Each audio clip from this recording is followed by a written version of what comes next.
السلام علیکم ورحمۃ اللہ تعالی وبرکاتہ۔ مرکز اہل سنت جامعہ رضویہ منظر اسلام کے یوٹیوب چینل ہم سبق درس نظامی میں آپ کا خیر مقدم ہے۔ جنہوں نے اب تک ہمارے چینل کو سبسکرائب نہیں کیا ہے وہ ضرور سبسکرائب کر لیں اور بیل آئیکن بھی ٹچ کر دیں، گھنٹی بھی دبا دیں تاکہ جو بھی ہم ویڈیو اپلوڈ کریں اس کی نوٹیفیکیشن، اس کی اطلاع آپ تک پہنچ سکے، اور اپنے ساتھیوں سے بھی شیئر کریں، اور بات پسند آئے تو لائک بھی کیا کریں۔ تو بچوں کھولتے ہیں کہ اپنی کتاب شرح جامی صفحہ نمبر 59، فاعل کی تعریف آج پڑھتے ہیں، کچھ عبارت پڑھ لیتے ہیں۔ بسم اللہ الرحمن الرحیم۔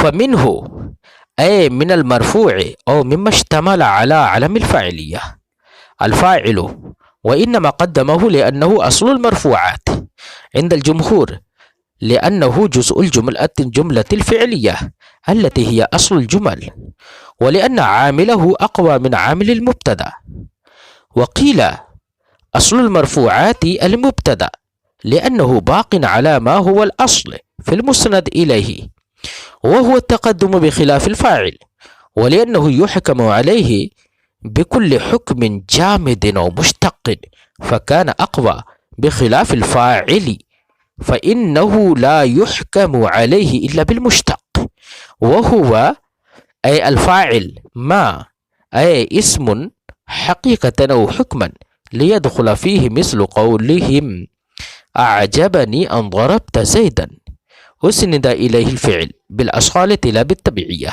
إلى آخر العبارة۔ پیارے بچوں، آج کے اس سبق میں صاحب کافیہ مرفوعات میں سے فاعل کی تعریف کریں گے۔ صاحب شرح جامی ایک تو یہ بتائیں گے کہ صاحب کافیہ نے جو یہ کہا فمنہ الفاعل، تو اس میں سے فاعل ہے۔ تو صاحب شرح جامی منہ کی ضمیر کا مرجع پہلے بتاتے ہیں کہ منہ کی ضمیر کا مرجع کیا ہے۔ تو اس کا خلاصہ یہ ہے کہ ماقبل میں چونکہ مرفوع کا بھی ذکر ہوا جس پر مرفوعات دلالت کرتا تھا، ضمناً مرفوع کا ذکر ہو گیا ہے ماقبل میں، تو ایک تو ماقبل میں مرفوع ہے اور دوسرا ماقبل میں ہے مشتمل علی علم الفاعلیہ، یعنی جو فاعلیت کے فاعل ہونے کی علامت پر مشتمل ہو۔ تو جو مشتمل ہو، ایک تو اس کا یہ ایک تو مشتملہ کا ذکر ہو گیا اور ایک مرفوع کا ذکر ہو گیا۔ تو صاحب شرح جامی فرماتے ہیں کہ منہ کی ضمیر کا مرجع مرفوع بھی ہو سکتا ہے اور منہ کی ضمیر کا مرجع مشتمل علی علم الفاعلیت بھی ہو سکتا ہے، کیونکہ جو علی علم الفاعلیت مشتمل ہوگا تو وہ ایک جنس ہے، اس کا ایک فرد ہے فاعل۔ اسی لیے صاحب شرح جامی فرماتے ہیں فمنہ اے من المرفوع، یعنی ضمیر کا مرجع کیا بتا دیا؟ مرفوع ہے، یعنی مرفوع سے مراد کیا ہے؟ جن سے مرفوع ہے وہاں پر، تو اس کے افراد میں سے ایک فرد کیا ہے؟ فاعل ہے۔ اور مما اشتمل علی علم الفاعلیہ، یا منہ کی ضمیر کا مرجع کیا ہے؟ مشتمل علی علم الفاعلیہ، دونوں میں سے کوئی بھی ہو سکتا ہے، دونوں سے مطلب ایک ہی ہے۔ الفاعل مرفوع میں سے یا مشتمل علی علم الفاعلیت میں سے ایک فاعل ہے۔ فاعل ہے، مرفوعات تو بچوں بہت سارے ہیں، 8 مرفوعات ہیں، لیکن صاحب کافیہ نے فاعل کو مقدم کیا ہے۔ جمہور نحویوں کا مذہب یہی ہے کہ فاعل اصل مرفوعات ہے، اور جبکہ کچھ نحویوں کا یعنی کوفیین کا یہ مذہب ہے کہ اصل مرفوعات فاعل نہیں بلکہ مبتدا ہے۔ تو جمہور نحویین اور کوفیوں کے مابین جو اختلاف ہے، صاحب کافیہ نے جمہور نحویین یعنی بصریین کے مذہب کو اختیار کرتے ہوئے فاعل کو مقدم کیا، اور فاعل کو اصل مرفوعات جانتے ہوئے اس کو پہلے ذکر کیا تمام مرفوعات پر، بلکہ مبتدا پر بھی مقدم کیا، کیونکہ صاحب کافیہ کے نزدیک بصریین کے مذہب کے مطابق فاعل اصل مرفوعات ہے تو وہ مبتدا پر بھی مقدم ہوگا۔ تو یہ اختلاف ہے جمہور نحویین اور کوفیوں کے مابین۔ یہ اس اختلاف کی دلیل کیا ہے؟ تو جمہور نحویین کی بھی اپنی دلیل ہے کہ اصل مرفوعات فاعل ہے، تو صاحب شرح جامی جمہور نحویین کی طرف سے 2 دلیلیں پیش کریں گے اس بات پر کہ فاعل اصل مرفوعات ہے۔ صاحب شرح جامی دیگر نحویین یعنی کوفیین وغیرہ کی طرف سے بھی دو دلیلیں پیش کریں گے اس بات پر کہ انہوں نے دو دلیلیں اس بات پر دی ہیں کہ فاعل اصل مرفوعات نہیں بلکہ مبتدا اصل مرفوعات ہیں۔ تو جو لوگ فاعل کو اصل مرفوعات مانتے ہیں وہ تمام مرفوعات پر فاعل کو مقدم کر دیتے ہیں، جیسے کہ صاحبیہ کافیہ نے یہاں پر ایسا ہی کیا، اور جو لوگ مبتدا کو اصل مرفوعات مانتے ہیں تو وہ مبتدا کو مقدم کر دیتے ہیں۔ بہرحال صاحب کافیہ نے فاعل کو مقدم کیا ہے، وجہ کیا ہے کہ صاحب کافیہ کے نزدیک جمہور کے مذہب کے مطابق فاعل اصل مرفوعات ہے۔ اب فاعل کے اصل مرفوعات اس کے اصل ہونے کی دلیل کیا ہے؟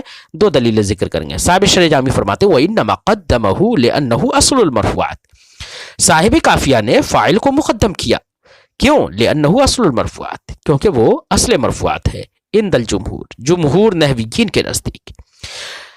لِأَنَّهُ جُزْءُ الْجُمْلَةِ الْفِعْلِيَّةِ، یہ پہلی دلیل ہے اس بات کی کہ جمہور نحویین کے نزدیک فاعل اصل مرفوعات ہے، تو اس کے اصل ہونے کی دلیل کیا ہے؟ تو پہلی دلیل دے رہے ہیں۔ پہلی دلیل کا خلاصہ یہ ہے بچوں کہ جملہ فعلیہ اور جملہ اسمیہ دو طرح کے جملے ہوتے ہیں ایسی، تو جملہ فعلیہ جملہ اسمیہ دو طرح کے جملے ہوتے ہیں۔ جملوں سے مقصود کیا ہوتا ہے بچوں؟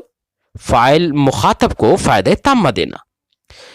یہ فائدہ تامہ دینا جو غرض ہے، یہ غرض پورے طور سے جو زیادہ ظاہر ہے وہ جملہ فعلیہ سے ہے، یعنی جملہ فعلیہ افادہ فائدہ تامہ میں زیادہ ظاہر ہوتا ہے بمقابل جملہ اسمیہ کے، اور جو غرض پوری کرنے میں زیادہ ظاہر ہو وہ اصل ہوگا، لہذا جملہ اسمیہ کے بنسبت جملہ فعلیہ اصل ہوا۔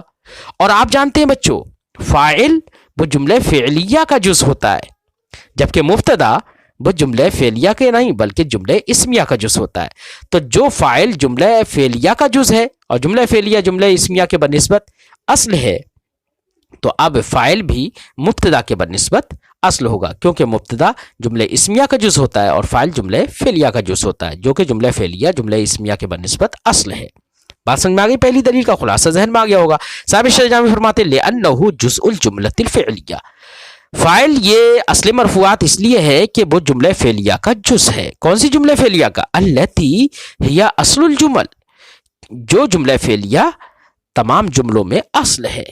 اصل ہونے کی وجہ بھی ہم نے بتا دی، اور دوسری دلیل دے رہے ہیں کہ فاعل اصل مرفوعات کیوں ہے۔ دوسری دلیل یہ ہے، دوسری دلیل کا خلاصہ یہ ہے کہ جب بچوں فاعل کا عامل جو ہوتا ہے وہ عامل لفظی ہوتا ہے، آپ جانتے ہیں۔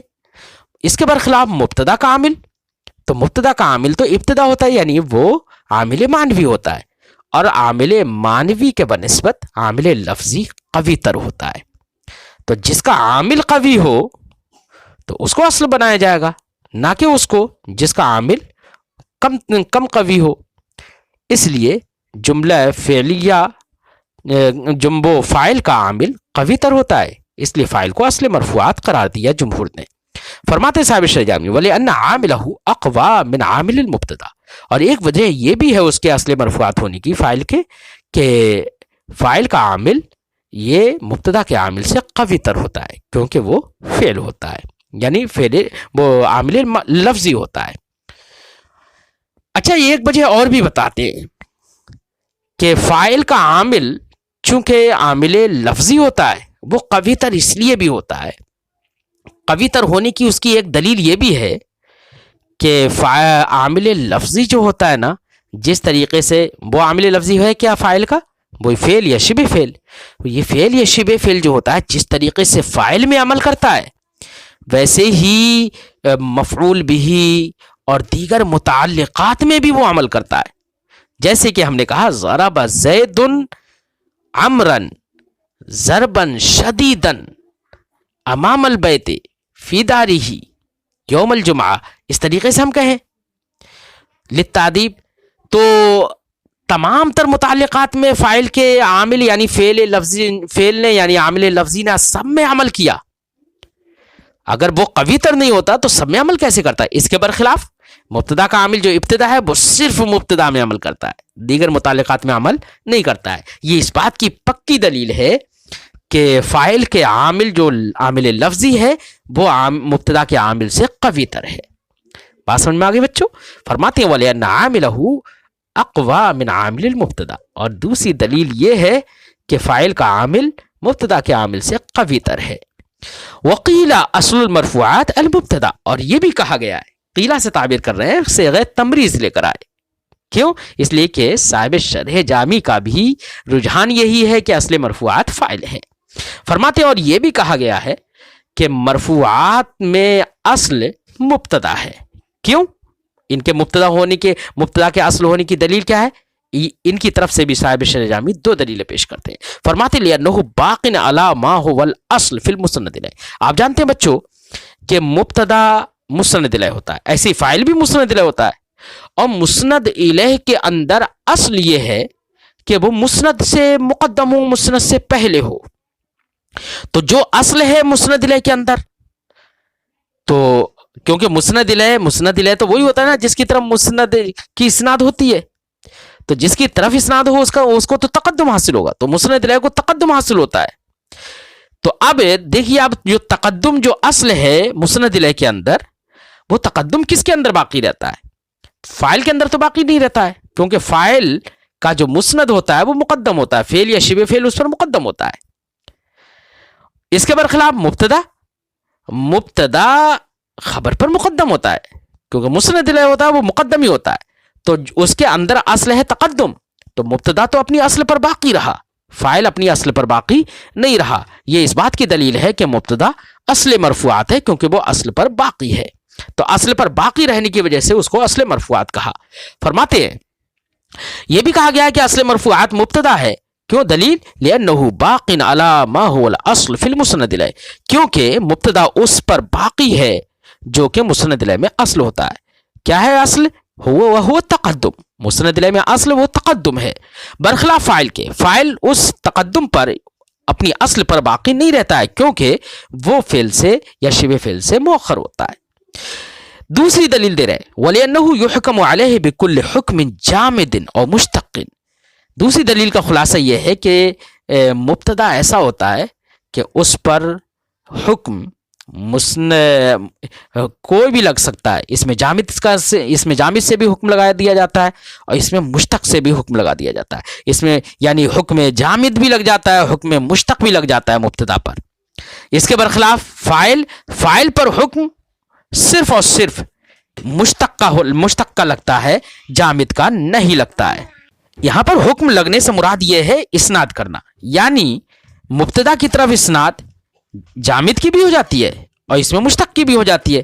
جیسے ہم کہیں زید عالم، یہاں پر اس میں مشتق کی اسناد ہو گئی مبتدا کی جانب، زید کی جانب، اور ہم نے کہا زید انسان، تو یہاں پر اس میں جامد کی اسناد ہو گئی مبتدا کی جانب، تو مبتدا کی طرف ہر ایک کی اسناد ہو جاتی ہے۔ اس کے برخلاف فاعل کی طرف اسناد صرف اور صرف مشتق کی ہوتی ہے، چاہے وہ فعل ہو چاہے شبہ فعل ہو، یا مشتق کے جو حکم میں ہو یعنی مصدر، اس کی اسناد ہوتی ہے، اس میں جامد کی اسناد نہیں ہوتی ہے۔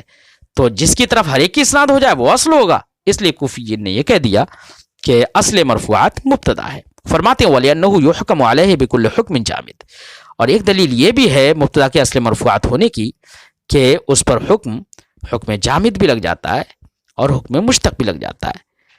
فَكَانَ أَقْوَى بِخِلَافِ الْفَاعِلِ، تو جب ہر ایک کا حکم لگ رہا ہے، ہر ایک کے ذریعے سے حکم لگ جا رہا ہے، تو اب مبتدا یہ اقوی ہوگا، قوی تر ہوگا، برخلاف فاعل کے فَإِنَّهُ لَا يُحْكَمُ عَلَيْهِ إِلَّا بِالْمُشْتَقِ، کیونکہ فاعل پر حکم نہیں لگتا ہے مگر مشتق کے ذریعے۔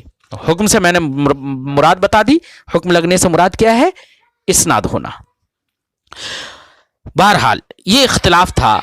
صاحب کافیہ نے فرمایا فَمِنْهُ الْفَاعِلُ، یعنی مرفوع جن سے مرفوع سے ایک فاعل ہے، یا مشتمل علی علم الفاعلیت سے ایک فاعل ہے۔ فاعل ہے کیا؟ فاعل کی تعریف کیا ہے؟ صاحب کافیہ تعریف ذکر کرتے ہیں، فرماتے ہیں وَهُوَ مَا أُسْنِدَ إِلَيْهِ الْفِعْلُ أَوْ شِبْهُهُ، فاعل وہ ہے، ہوا ضمیر سے مراد کیا ہے؟ فاعل، اور ما سے مراد کیا ہے؟ صاحب شرح جامی فرماتے ہیں ما سے مراد اسم ہے۔ فاعل وہ اسم ہے، اب یہ اسم مراد ہو گیا، ما سے مراد اسم لے لیا صاحب شرح جامی نے، کیونکہ یہاں پر بحث تو اسم ہی کی چل رہی ہے، فعل وغیرہ تو فاعل ہوتا نہیں ہے، کیونکہ فاعل مسند الیہ ہوتا ہے، اور مسند الیہ ہونا یہ اسم کا خاصہ ہے، اس لیے ما سے مراد یہاں پر اسم ہے۔ بہرحال فاعل وہ اسم ہے، فاعل اسم ہے. کون اسم ہے؟ اسند الیہ الفعل، جس اسم کی جانب فعل کی اسناد ہو گئی ہو یا وہ اسناد کر دی گئی ہو، اور شبہ یا شبہ فعل کی اسناد کر دی گئی ہو. تو وہ فاعل وہ اسم ہے جس کی طرف فعل یا شبہ فعل کی اسناد کر دی گئی ہو. اب کہا کہ فاعل وہ اسم ہے. اب اسم صاحب شرح جامی نے کہہ تو دیا اسم ہے، اس پر ایک اعتراض ہوتا ہے. ایک اعتراض یہ ہوگا کہ جناب چلو ٹھیک ہے، ہم نے مان لیا کہ ضرب زید میں زید یہ اسم ہے جس کی جانب ضرب فعل کی اسناد کر دی گئی ہے، تو اسم ہے، تب تو یہ فاعل ہے. لیکن یہ تعریف فاعل کی جب تعریف اسم کے ذریعے سے کر دی تو اس سے کچھ فاعل خارج ہو گئے، تو یہ تعریف جامع نہیں رہے گی. مثال کے طور پر کوئی یہ کہہ سکتا ہے اعجبنی ان ضربت زیدن، مجھے اچھا لگا کہ تو نے زید کو مارا. تو یہاں پر ان ضربت زیدن میں تمام لوگ یہ کہتے ہیں کہ اعجب فعل ہے اور نون وقع یا مفعول بھی ہے، ان مصدریہ ہے، ضربت فعل و فاعل اور زیدن مفعول بھی، فعل فاعل میں اپنے مفعول بھی سے مل کر ان مصدریہ کی وجہ سے بتاویل مصدر ہو کر اعجبہ کا فاعل ہے. تو یہاں پر فاعل ان ضربت زیدن ہے. جب ان ضربت زیدن ہے اور جب وہ تو فعل ہے، تو پھر آپ نے کہہ دیا کہ فاعل وہ اسم ہوتا ہے. تو یہاں پر جو فعل ہے فاعل وہ اس میں داخل نہیں ہوا، حالانکہ سب اس کو فاعل مانتے ہیں ان ضربت زیدن کو، جبکہ وہ فعل ہے. تو یہاں پر اسم کی تعریف، اسم فاعل کی تعریف میں اسم کہہ کر اور ماں سے اسم مراد لے کر یہ فاعل کی تعریف جامع نہیں رہے گی. تو صاحب شرح جامی یہ اعتراض ہو سکتا تھا، تو صاحب شرح جامی اس کا جواب دیتے ہیں. فرماتے ہیں جواب کا خلاصہ یہ ہے کہ اسم مراد ہے کہ فاعل اسم ہوتا ہے، لیکن اسم میں عموم ہے، خواہ وہ اسم حقیقتاً ہو یا اسم حکمن ہو. حقیقتاً ہو جیسے ضرب زیدن میں ہم نے زید بتایا کہ وہ حقیقتاً اسم ہے. حکمن سے مراد یہ ہے کہ وہ اسم ہو، یعنی اس میں صریحی ہو یا اس میں تعویلی ہو. تو جس سے مثال سے آپ نے اعتراض کیا تھا ان ضربت زیدن سے، تو وہاں پر بھی ضربت زیدن جو ہے وہ ان مصدریہ کی وجہ سے بتاویل مصدر ہو گیا ہے، اور مصدر بھی حکمن اسم ہے. لہذا ان ضربت زیدن میں جو ان ضربت زیدن ہے وہ فاعل ہے، اور اگرچہ وہ فاعل ہے اور اسم بھی ہے، اگرچہ اس میں صریح نہیں، اس میں تعویلی ہے، حکمن اسم ہے وہ، اس لیے وہ اس کا وہ فاعل بنے گا اور فاعل کی تعریف سے خارج نہیں ہوگا بلکہ اس میں داخل رہے گا. صاحب شرح جامی فرماتے ہیں ما اے اسم، ما سے مراد اسم ہے. اب حقیقتاً اور حکمن، یہ حقیقتاً اور حکمن یہ تعمیم اسی اعتراض کو دفع کرنے کے لیے. فرماتے حقیقتاً ہو یہ اسم یا حکمن ہو، یہ ہم نے تعمیم کیوں کی؟ صاحب شرح جامی فرماتے ہیں لیدخل فیہ مثل قولہم، تاکہ فاعل کی تعریف میں داخل ہو جائے کہنے والوں کا اس طرح کا کہنا، کیا اعجبنی ان ضربت زیدن، کیونکہ ان ضربت زیدن یہ اعجبہ کا فاعل ہے، اور یہاں پر اعتراض وہی ہوتا جو ہم نے اس سے پہلے ذکر کیا. تو اب ہم نے جب یہ جواب عموم کر دیا کہ حقیقتاً ہو یا حکمن ہو، تو اب اعتراض نہیں پڑے گا. کیوں؟ اس لیے کہ فاعل کی تعریف میں ان ضربت زیدن جیسے فاعل داخل ہو جائیں گے. بہرحال فاعل کسے کہتے ہیں؟ وَهُوَ مَا أُسْنِدَ إِلَيْهِ الْفِعْلِ، فاعل وہ اسم ہے جس کی طرف فعل کی اسناد کر دی گئی ہو. فعل کی اسناد کر دی گئی ہو تو وہ فاعل ہے. تو یہاں پر کوئی ایک اعتراض کر سکتا ہے. اعتراض اس لیے یہ کر سکتا ہے کہ فعل کی جس کی طرف اسناد ہو وہ فاعل ہے. ہم نے کہا ضرب زید و عمر، زید نے مارا اور عمر نے مارا. تو یہاں پر جس طریقے سے ضربہ کی اسناد زیدن کی جانب ہے، ویسے ہی ضربہ کی اسناد واو حرف عطف کے واسطے سے عمر کی جانب بھی ہے کہ زید نے مارا اور عمر نے مارا. تو یہاں پر فعل کی اسناد جس طریقے سے زید کی جانب ہے ویسے عمر کی جانب ہے، جبکہ عمر کو کوئی فاعل نہیں کہتا، فاعل کا تابع کہتا ہے، اور آپ کی تعریف اس پر صادق آ رہی ہے. فاعل کی تعریف، کیونکہ آپ نے کہا فاعل وہ اسم ہے جس کی طرف فعل کی اسناد ہو، فعل کی اسناد تو اس کی طرف بھی ہے، تابع کی جانب بھی، جیسے کہ مطبوع کی جانب ہے. صاحب شرح جامی اس کا جواب دینے کے لیے فرماتے ہیں بالاصالۃ لا بالتبعیہ، فعل یا شبہ فعل کی اسناد بالاصالت ہو، یعنی براہ راست ہو، تبعیت کی بنا پر نہ ہو. اور جس مثال کو لے کر اعتراض ہو رہا تھا ضرب زید و عمر، وہاں پر عمر کی جانب اسناد ہے تو فعل کی، لیکن تبعیت کی بنا پر ہے کہ عمر تابع بالعطف ہے، حرف عطف کے ذریعے سے وہ تابع ہے، وہاں پر تبعیت کی بنا پر اسناد ہے، اور یہاں پر اسناد سے مراد کیا ہے؟ اسناد بالاصالت، یعنی براہ راست اسناد ہونا چاہیے، بالتبعیت اسناد نہیں ہونا چاہیے، یہ مراد ہے۔ لہذا فاعل کی تعریف میں تابع داخل نہیں ہوگا۔ ایسے ہی فاعل کی تعریف ہی نہیں بلکہ جتنے بھی مرفوعات ہیں، جتنے بھی منصوبات ہیں، جتنے مجرورات ہیں، ان تمام کی تعریفات میں بالاصالت کی قید ملحوظ رکھنا ضروری ہے۔ وہاں پر سب میں بالاصالت ہی مراد ہے، تابع اس میں داخل نہیں ہے۔ کیوں تابع؟ اس لیے داخل نہیں ہے ان میں کیونکہ صاحب قافیہ نے توابع کا ذکر بعد میں علیحدہ سے کر دیا ہے، تو علیحدہ سے ذکر کر دینا اس بات کا قرینہ ہے کہ ان کی تعریفات میں توابع داخل نہیں ہے۔ صاحب شرح جامی فرماتے ہیں اسند الیہ الفعل، فعل کی اسناد اس کی طرف کر دی گئی ہو، اسناد سے مراد بالاصالت ہے، اسناد بالاصالت لا بالتبعیت، اسناد بالتبعیت مراد نہیں ہے۔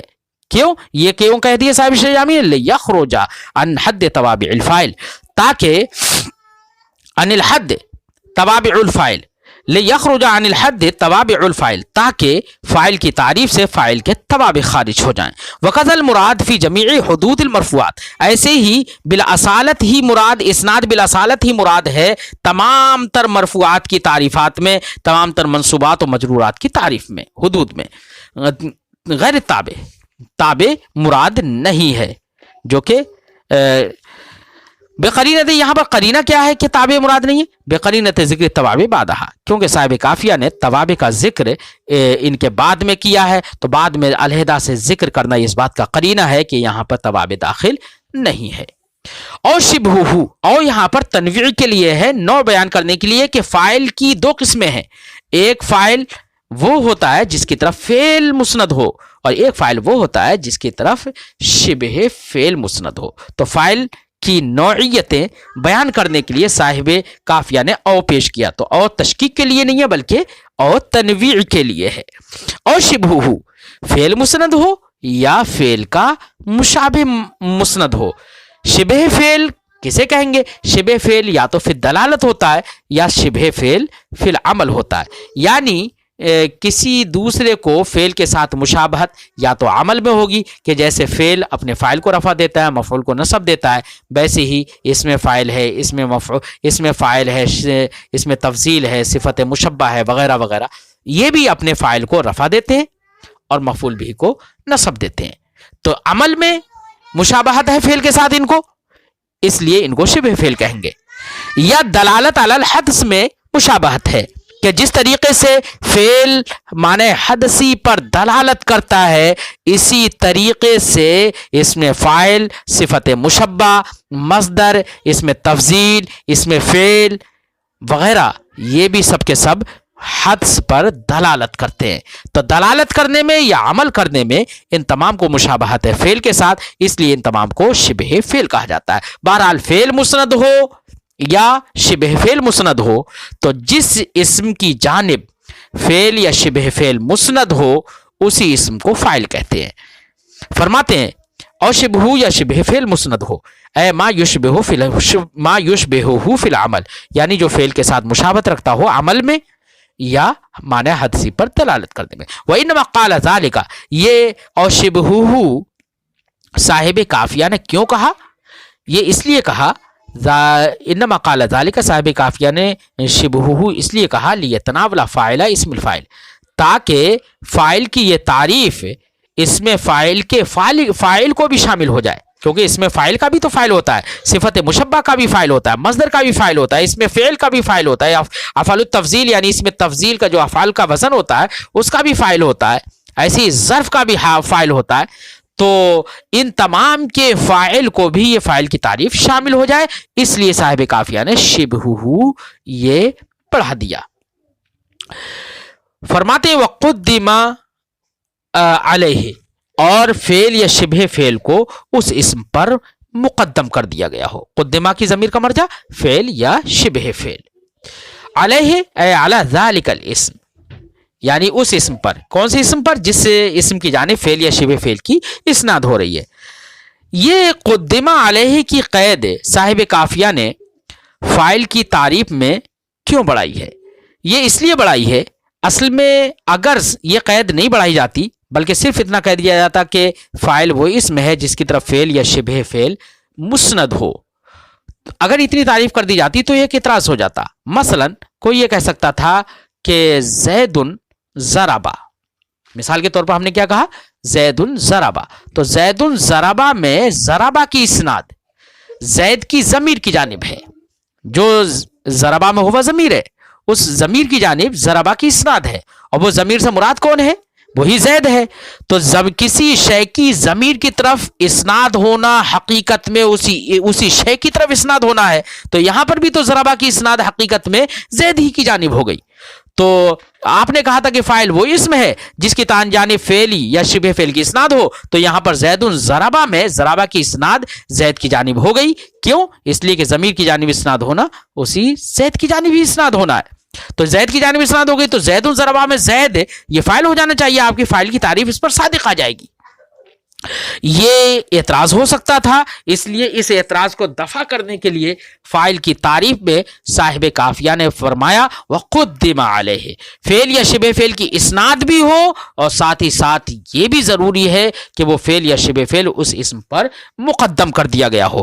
اگر مقدم نہیں کیا گیا تو اس کو فاعل نہیں کہیں گے. لہذا زید ضربا میں یہاں پر فعل مقدم نہیں ہے بلکہ مؤخر ہے. تو یہاں پر اگرچہ ضربا کی اسناد زید کی جانب ہے ضمیر کی طرف اسناد ہونے کی وجہ سے، لیکن یہاں پر فعل یا شبہ فعل مقدم نہیں ہے، اس لیے یہاں پر زید کو فاعل نہیں کہا جائے گا. تو اب زید ضربا سے اعتراض نہیں پڑے گا، اسے احتراز ہو جائے گا.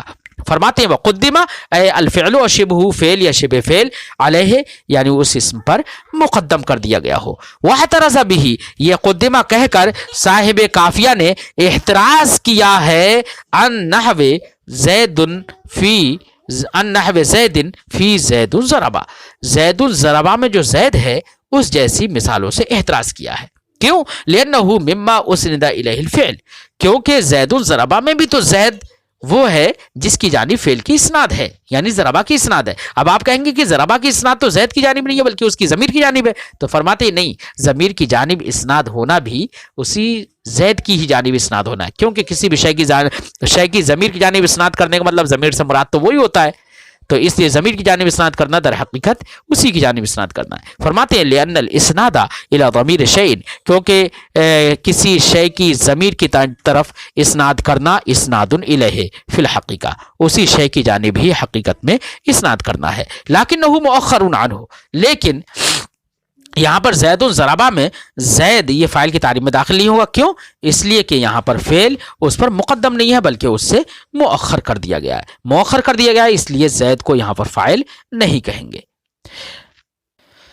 اور آگے صاحب شرح جامی فرماتے ہیں والمراد تقدیمہ علیہ وجوبا، یعنی فعل یا شبہ فعل اس اسم پر مقدم کر دیا گیا ہو اور اس کو مقدم کرنا واجب ہو، یہ مراد ہے. یعنی تقدیم وجوبی مراد ہے. یہ کیوں کہا صاحب شرح جامی نے؟ یہ اس لیے کہا کہ ایک اعتراض سے بچنے کے لیے. ایک اعتراض ہو سکتا ہے کہ آپ نے کہا کہ ٹھیک ہے فعل یا شبہ فعل جس اسم کی جانب مسند ہو اور وہ فعل یا شبہ فعل کو مقدم کر دیا گیا ہو تو ایسا اسم فاعل ہو جاتا ہے. لہذا کہیں پر ہم بتاتے ہیں آپ کو کہ کچھ ایسے بھی مبتدا ہوتے ہیں جن کی خبر ان مبتدا پر مقدم ہو جاتی ہے. اگر خبر مقدم ہو گئی تو وہاں پر خبر کی اسناد تو ہوتی ہے مبتدا کی جانب، تو مبتدا ایک ایسا اسم ہوگا وہاں پر کہ جس کی جانب شبہ فعل کی اسناد ہوگی یا فعل کی اسناد ہوگی. اب اسناد بھی ہے اور اس کو مقدم بھی کر دیا گیا، تب تو وہ مبتدا فاعل کی تعریف میں داخل ہو جائے گا.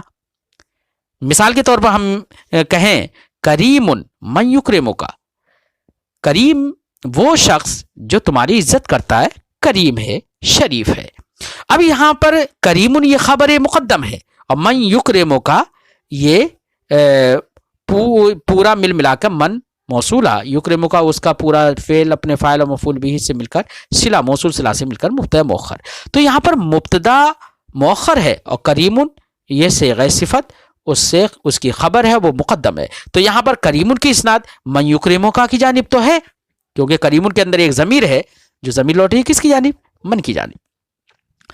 اب یہاں پر من من یکرمک یہاں پر مبتدا ہے، اس کی جانب کریم کی اسناد بھی ہے، اور یہاں پر جس کی اسناد ہے اس کو مقدم بھی کر دیا گیا ہے۔ تو اب یہاں پر من یکرمک جو مبتدا ہے اس کو فاعل کی تعریف میں داخل ہو جانا چاہیے، تو آپ کی اس تعریف سے فاعل کی تعریف میں وہ داخل ہو گیا۔ صاحب شرجامی جواب دیتے ہیں، جواب کا خلاصہ یہ بچوں کہ فعل یا شبہ فعل جس کی اسناد اسم کی جانب ہو رہی ہے اس کو مقدم کرنا واجب ہو، تقدیم وجوبی مراد ہے۔ اور یہاں پر جہاں پر خبر آپ نے جس مثال سے اعتراض کیا ہے وہاں پر خبر کو مقدم کرنا واجب نہیں ہے بلکہ خبر کو مقدم کرنا محض جائز ہے، اس لیے تقدیم سے مراد تقدیم وجوبی ہے، اور جس سے اعتراض کر رہے ہیں وہاں پر تقدیم جوازی ہے، اس لیے وہ مبتدا فاعل کی تعریف میں داخل نہیں ہوگا۔ فرماتے بل مراد تقدیمہ علیہ، مراد یہ ہے کہ فعل یا شبہ فعل کو مقدم کرنا اس اسم پر وجوباً وجوبی طور پر ہو، لیخرج عنہ، یہ وجوبی طور پر تقدیم مراد ہے، یہ ہم نے کیوں بتایا، لیخرج عنہ المبتدا، تاکہ فاعل کی تعریف سے وہ مبتدا خارج ہو جائے، المقدم علیہ خبر، جس پر اس کی خبر کو مقدم کر دیا گیا ہو، جیسے کہ کریم من یکرمک میں۔ فَإِن قُلْتَ سے پھر ایک اعتراض ہے، اعتراض یہ ہے کہ ابھی آپ نے کہا کہ تقدیم وجوبی مراد ہے، ٹھیک ہے تقدیم وجوبی مراد ہے، تب بھی آپ کی تعریف جو ہے یہ معنی نہیں ہے، بلکہ فاعل کی تعریف میں وہ بھی داخل ہو جا رہا ہے ابھی جو کہ فاعل نہیں ہوتا ہے۔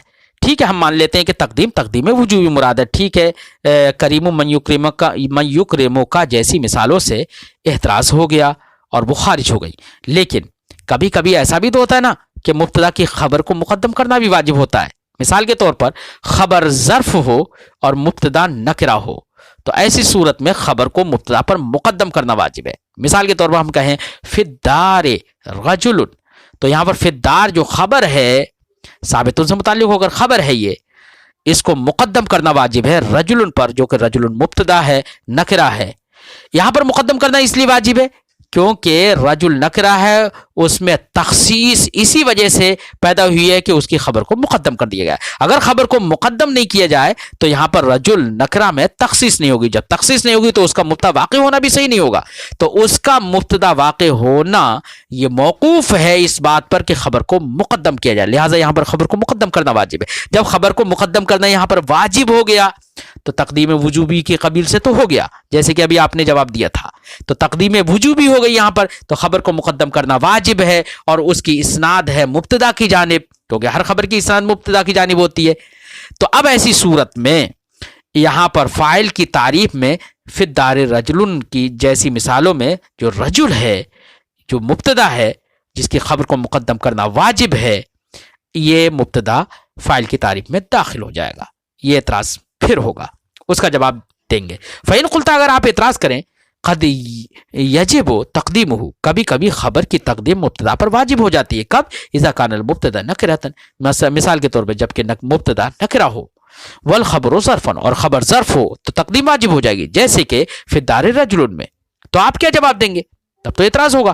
قلت، میں جواب دوں گا المراد، کہہ رہے ہیں تقدیم وجوبی تو مراد ہے، لیکن تقدیم وجوبی سے بھی مراد تقدیم وجوب نوعی ہے، یعنی جس اسم کی جانب جس فعل یا شبہ فعل کی اسناد کی جا رہی ہے وہ فعل یا شبہ فعل کو مقدم کرنا بھی واجب ہے، اور ساتھ ہی ساتھ فعل یا شبہ فعل یعنی جس کی اسناد ہو رہی ہے فاعل کی جانب، اس مسند کی پوری نوع کو مقدم کرنا واجب ہو، نوع مسند کو مقدم کرنا واجب ہو، تو نوع مسند کو مقدم کرنا واجب ہو، یہ مراد ہے۔